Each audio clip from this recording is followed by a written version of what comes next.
Bonjour à tous, je m'appelle Laure, je suis une des jeunes reportistes de ce congrès cette année.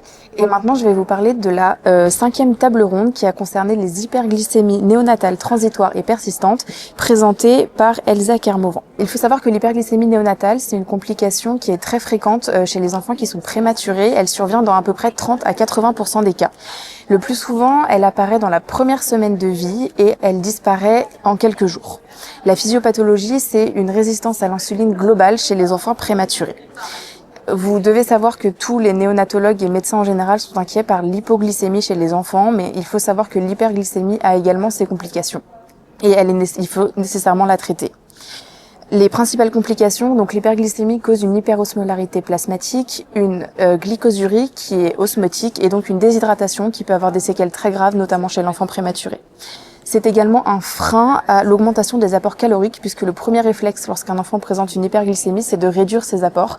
Et chez ces enfants prématurés, cela peut avoir des complications sur leur développement. Il y a une augmentation également de la mortalité et une augmentation de la morbidité puisque l'hyperglycémie est liée au risque de développer des hémorragies intraventriculaires et une rétinopathie du prématuré. Il est donc nécessaire de traiter les hyperglycémies néonatales pour diminuer la morbimortalité. Néanmoins, les seuils et les indications pour l'insulinothérapie, on a des données qui sont très limitées également pour les cibles de glycémie à atteindre.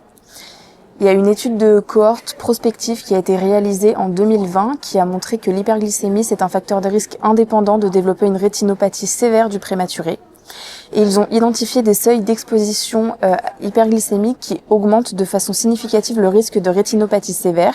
Ces seuils sont de 1,45 g pendant plus de 6 jours et de 1,8 g pendant plus de 3 jours. Pour limiter le risque d'hyperglycémie, il y a des choses qui sont faites en néonatologie, notamment la nutrition précoce par voie entérale, qui doit être au mieux faite dès J0 de vie, et un apport précoce en acides aminés. Pour ce qui est de la prise en charge, actuellement, la prise en charge est faite par insulinothérapie. La première recommandation d'insulinothérapie a été faite en 1985.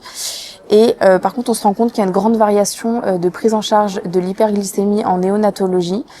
Et finalement un niveau de preuve qui est assez faible pour l'insulinothérapie, mais c'est actuellement le seul traitement qui est disponible, le seul traitement qui est encore recommandé, puisqu'il est nécessaire de prendre en charge cette hyperglycémie qui peut être grave et surtout une nécessité de maintenir les apports caloriques chez ces prématurés, ce qui est permis grâce à l'administration d'insuline. Dans le futur, il y a des thérapies qui sont en cours de développement, notamment le glibenclamide, qui est un sulfamide hypoglycémiant actuellement utilisé dans les diabètes monogéniques du nouveau-né,